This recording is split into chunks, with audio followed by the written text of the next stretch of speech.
Oh, the places you'll go. I wondered if Dr. Seuss knew just how pertinent this phrase would be to the men and women of the military, just like you and me. And as we embark on our new adventures in unfamiliar states, with new addresses, maybe even cities and new countries that we couldn't pronounce before, oh, the measures we'll take to get there on time. It won't be a cheap move, but don't worry, we don't have to pay a dime. And I'm going to tell you how to make that happen. My name's Renee McNulty, and I'm here to tell you how to fill out a travel plan. There are two different people that we're going to be using this form. It's going to be either a new sailor from boot camp or A school that's coming to a new permanent changing duty station, or it's going to be a sailor that's coming from another duty station onto his new one. The form that's going to be used will be the DD Form 1351. There is 28 blocks on it, and it must be filled out correctly to get reimbursed for your travel. And another important thing, the member will not be gained under the new command until this form is filled out. Alright, and this is the form. It's got 28 blocks. So the first block, it's going to be the type of payment you want. So it's either going to be electronic or it's going to be a check. So that is up to the member or yourself, whoever's filling it out, to choose which one that will be. And in block 2 is going to put your name. You're going to want to do it with your last name, first name, middle initial. It's got to be that way.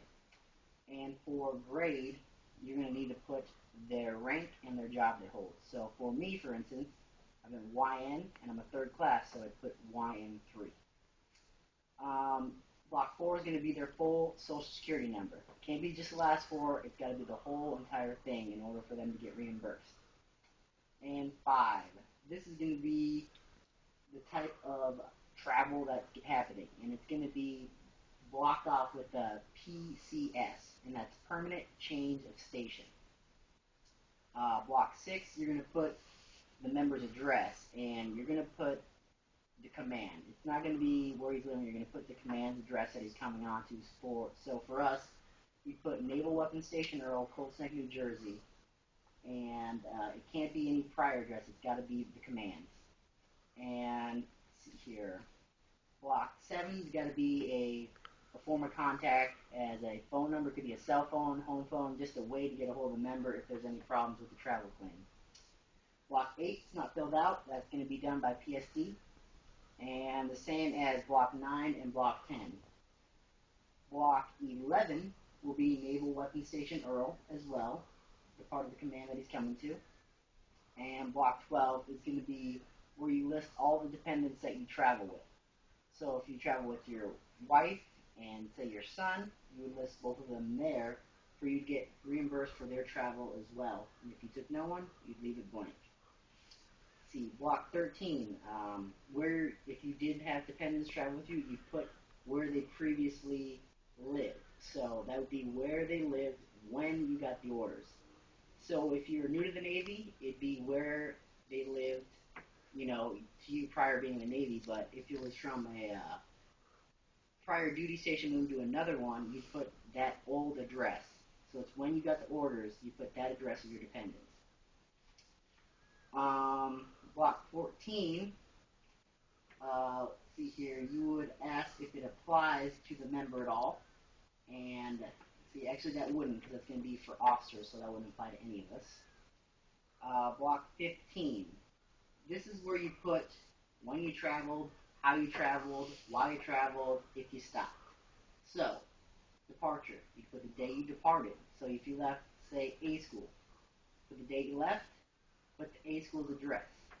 So say you left Great Lakes, you put, I left certain date, Great Lakes.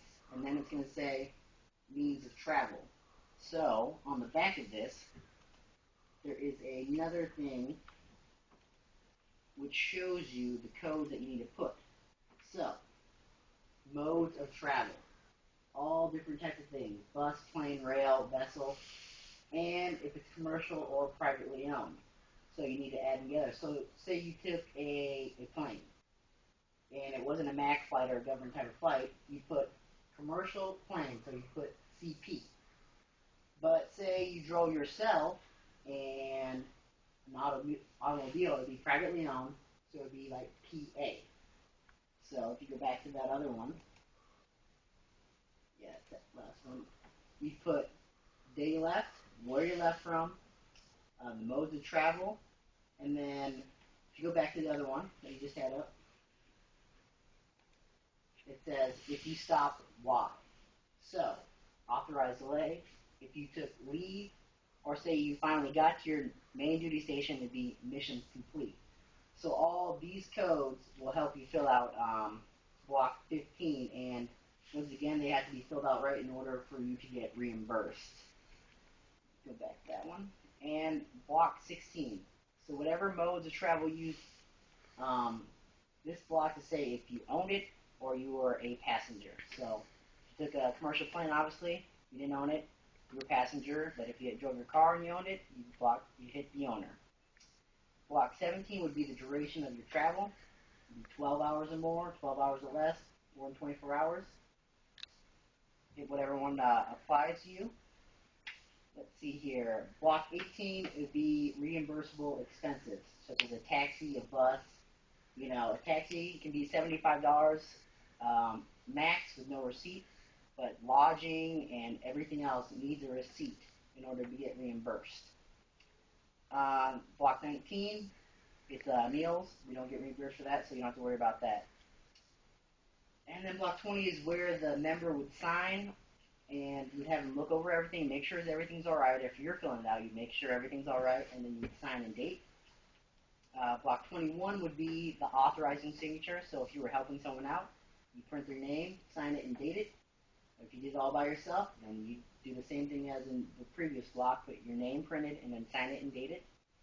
And the rest of the blocks are for the personnel department for accounting information, so you wouldn't have to fill that out.